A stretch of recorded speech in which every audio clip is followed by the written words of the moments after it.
NFL playoffs are here. We got two good games. We got the Cleveland Browns versus the Houston Texans. And then we got perhaps the coldest game in NFL history between the Dolphins and the Chiefs. So let's get started. I got a 5-man. I got 3 of my own props and 2 props added by DJ Fantasy. If you guys want to know about the 2, check out my link in my description. But let's get started. And my first pick is going to be Joe Flacco. Gonna go with the crafty veteran, playoff experience, and I'm gonna be taking his passing yards at 272.5. I think he's gonna have well over 300 yards in this game. I think the Browns will sneak by against the Texans. CJ Stroud will put up a good fight, but I think Joe Flacco will lead them to the next round. Another option for him will be his passing touchdowns at 1.5. I think he's gonna have 2 touchdowns or more, maybe 3. So that's another good option, but I'm going to be taking his passing yards. I think he's going to have a heck of a game. I think him and Amari Cooper are going to have standout games. Which brings me to my next pick, and I'm going to go with Amari Cooper himself.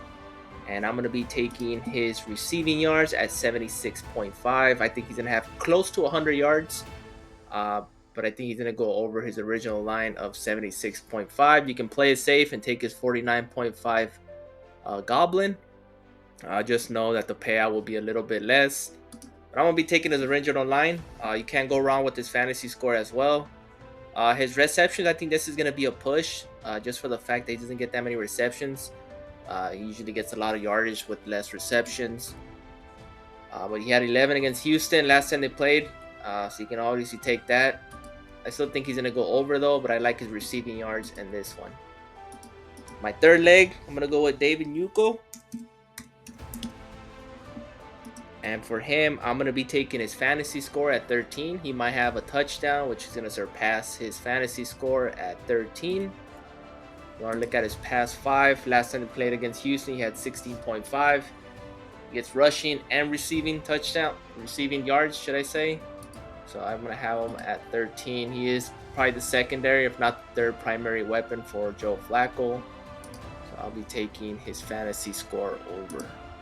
And my next 2 will be thanks in regards to DG Fantasy.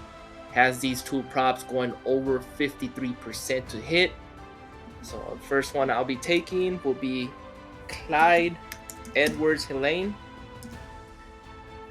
And you can take either or, but I like this prop. It has a 55.8% on DG Fantasy to hit. This 9.5 has a 50.4 hit percent. But I'm going to be taking his rush and receiving yards. Given the temperature here, I think it's going to be a lot more running. So I think Clyde Edwards is going to get plenty of touches. He should easily cover this line if he gets at least 3 or 4 touches. 15.5 rush receiving. I don't think he doesn't get that many receptions, but if he gets 1 or 2, 15.5 is very doable, especially with the running game is going to be in effect in this game. So I'm going to be taking Clyde EdwardsHelaire over rush and receiving yards. And my next one will be Durham Smith. And for him, you can take either or, his fantasy score or his receiving yards. It's low because he usually does not score any touchdowns. He is one of the tight ends. But given the circumstances of this game, it's going to be very cold. The running game is going to be in play. I think Durham Smith will be in play a lot. I'm going to be taking his receiving yards just for the fact Tua is not going to go for long passes in this one. So I think the tight end will be in play for receiving yards. This has a 53.2% hit rate on DG Fantasy. So you can look at his past 5. He's gone over 4 or 5. Past 10, he's gotten over 8 of those past 10 when his receiving yards is at 18 or more. So those are the 5 I'm going to be going with. Mix and match. Pick your favorite. They all have good value. Bottom 2, DG Fantasy approves them of over 53% hit rate. These 3 are common sense, but they're also over 52% hit rate as well. So good luck. Please like, subscribe, and comment. I appreciate the support, and I'll see you guys in the next one.